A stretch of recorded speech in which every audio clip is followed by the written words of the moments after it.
Alright, I get that everybody's super excited about their Draco and their Tiamat polls, and everyone's really looking forward to the lotto that's coming out in like 1 or 2 weeks from now, but do not forget that we also have a main story chapter coming out in a couple of weeks as well. Well, maybe more like a month and a couple of weeks, but you get what I'm saying. And one thing that I wanted to go ahead and outline was how good these characters actually are, because I feel like they're gonna kinda get forgotten this year because of just the insanely hype and just real good quality of servants we're getting this year. I mean, look at somebody like Tiamat. I don't think she makes it in the top 5, but that should really say how strong these characters are, because Tiamat is ridiculous. And then we have the anniversary character, Ace the Savior. Pretty much all of the summer servants are at least good, if not bonkers broken. And so the Ordeal Call 1 servants, I do feel like are kind of getting swept under the rug because they're right in between the anniversary in summer and, well, where we're at right now. So I just wanted to kind of outline what these characters do, maybe intrigue you as to whether or not you want to summon for them or not. Maybe they will fit a niche in your account,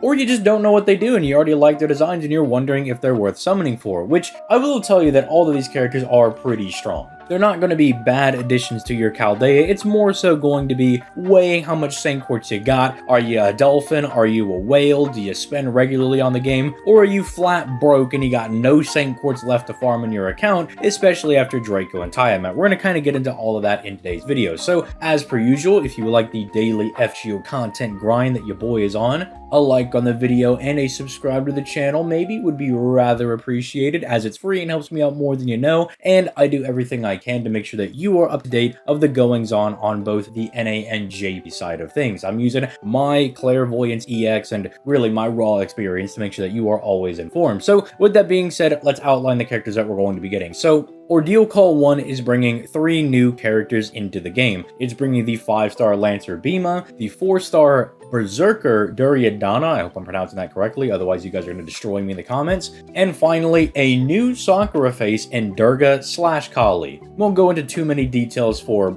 who these characters are, or really like spoilers or anything like that. I'll let you discover that when you actually read Ordeal Call 1 if you actually decide to do that. But if you're scratching your head wondering, ZTL, where is Saber Medusa? I know she's in the story chapter. I've seen her all over the place. Well, Saber Medusa actually won't be coming out with Ordeal Call 1. She'll actually be out a little bit after the story chapter drops with the tower event that we get right before the anniversary. So technically she could be in this discussion, but Ordeal Call 1 does come first. Now the first banner we're going to be getting is Beimma. He's the guy that you see on the Ordeal Call 1 poster, and he essentially has the same gimmick that somebody like Arash or Chen Gong does, that being he has free damage power mod on his NP as long as you're hitting overcharge. So at overcharge 1, it doesn't really do anything. But as soon as you're able to give him 1 layer of overcharge by either, say, putting his NP behind another character's NP, or you have a skill, like say from Koyan Dark's second skill, from Lady Avalon's Charisma even, something that you can use to give him overcharge stages, even something like Demonic Bodhisattva or Apex as a CE that you can put on him, that will immediately activate his bonus damage, and he will start to do heaps and heaps and mountains of damage. I mean, you would expect that from a real mountain of a man. But that's not all that he's got going for him. Beimma actually is a rather effective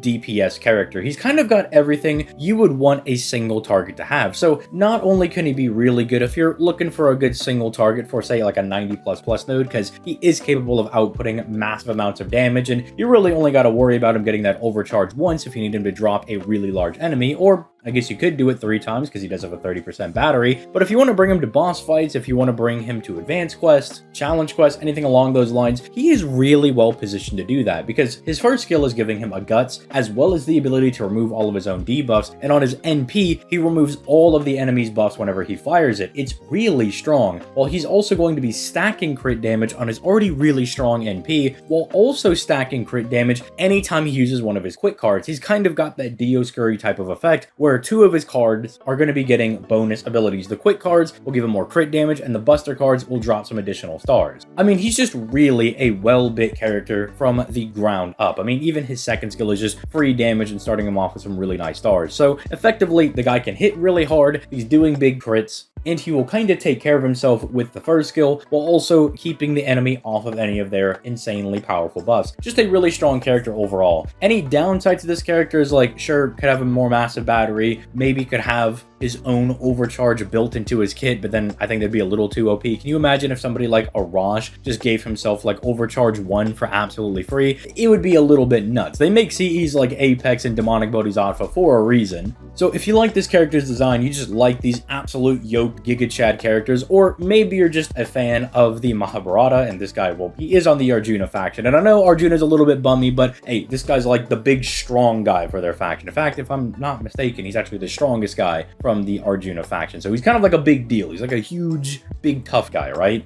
But I also understand people are probably going to be wanting to go for Durgga because waifu character. This is Fate waifu order after all. But hey, if you like your big Giga Chads, I know we do have people that watch this channel that specifically are building their account around their husbandos, and those guys are incredibly based. But moving on to the 4-star that's going to be on the banners, we have Durianana, the rival to Beimma. This guy I've kind of touted as a little bit of a low rarity version of Summer Ibuki, and in many ways that actually just describes him and fits the bill entirely, because he is an AoE arts berserker that has pretty decent hits on his NP with rather low NP refund. That doesn't mean he's not able to farm though. See, he doesn't have like a massive battery like say somebody like Summer Ibuki does, but he does give himself 10% NP every single turn, so you'll see whenever the Durianana gameplay goes up in the background, he's still able to farm against things like berserkers, which give you the least amount of NP refund back. But I did have to pump Lady Avalon's NP, which to be fair is not all that hard to do in, arts team comps, because everybody's just throwing NP around and she already has her own ridiculous battery with her invincibility skill. But her giving that 5% plus the 10% he gives for free on his third skill that's not tied to his skill level does mean that him being able to refund to about 87% does mean he can refund his NP every single turn. I did save the overcharge for the third wave because the overcharge on his NP is a chance to lower all enemies' arts resistance by 20% for 3 turns,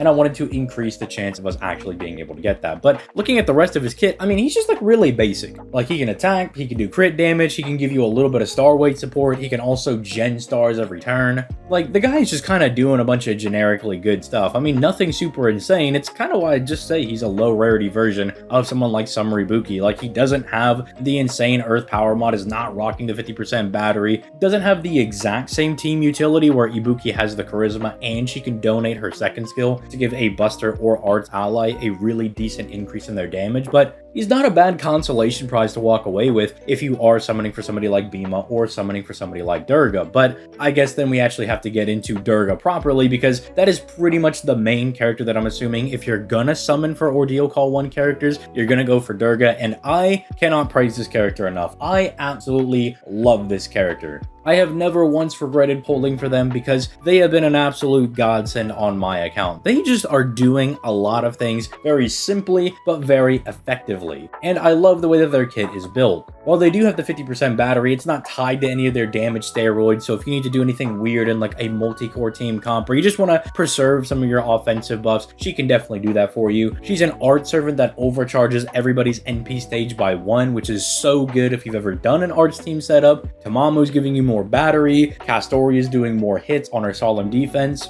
you're genning more stars from Lady Avalon. I mean, the list can go on, with her herself getting the extra power mod against demonic enemies, which is just so nice. Speaking of power mod, she does have, albeit a small one, a power mod against sky attribute enemies, which with some of the more recent 90++ nodes, I'm sure everybody is quite fed up with having to fight sky attribute enemies. Having her in your back pocket can actually be very, very nice when it does come up. In fact, I actually used her for the 90++ alongside Uriel to actually get it done. It was a little bit of a roll, but she does have a way to kind of take a little bit of the RNG out of those 90++ setups where if you have lower NP characters and you are more reliant on, say, their face cards, she has the ability to change all of her base cards into arts cards for a turn. So, if you're doing really big arts damage, you're doing really big arts crits, she can actually guarantee that you find those arts cards, provided you do find one of her cards. But, I mean, she's just doing a lot of good stuff, bro. Piercing Invul, giving herself a massive NP damage buff of 30%. If you got Oberon, he absolutely loves that. She can take care of herself with triple invincibility for 3 turns. I mean, just overall, it's a really, really solid character. Now, Now, is she the most broken character of all time?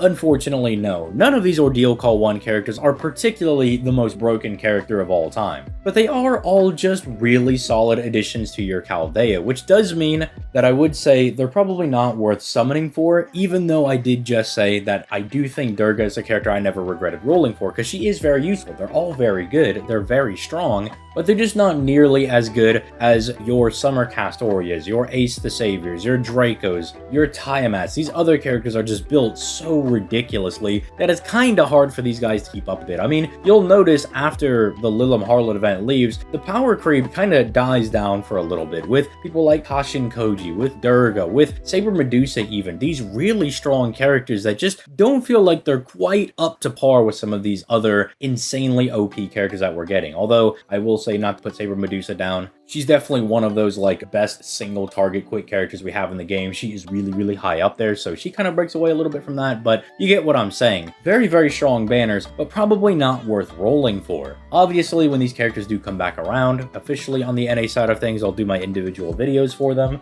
but essentially just saying, don't feel bad if you do decide to roll for these characters, but the more free to play you are, and the more limited you are in your ability to access Saint Quartz, maybe again, you don't buy Saint Quartz, or you're a veteran player and you pretty much farmed all the Saint Quartz you have in your account, you got no more rank ups, interludes, story free quests to do, you should probably hold off on these characters unless you are particularly drawn to one of these characters' designs, because again, I do want to say, they are all good enough to see some value in. Obviously, you'll probably use Durgga the most because she is an AoE arts character. You can use her for farming, whereas Beimma as a single target, a bit more limited in where you're going to be using him and stuff like 90 plus pluses, and then like challenge quests and things along those lines, but not bad characters at all whatsoever. So let me know in the comment section down below if you're going to be rolling for any of these characters in particular. I'm a little tempted to try to roll for Durgga, but I already have her on JP, and I do like to diversify my boxes a little bit. JP, I'll typically go for some of the new characters that I'm not interested in rolling for on the NA side of things. NA, I just want to get all of my favorite characters, want to secure the bag on that one, want to make sure my Chaldea has every single wifey and husbando that I could ever want on it, whereas JP is more for testing out all these new characters as they come out. So let me know that in the comment section down below, and I will catch you guys in the next video. As per usual, again, like, subscribe, all that good stuff. Twitch and Patreon are linked down in the description down below, as well as the Discord. But enough yapping.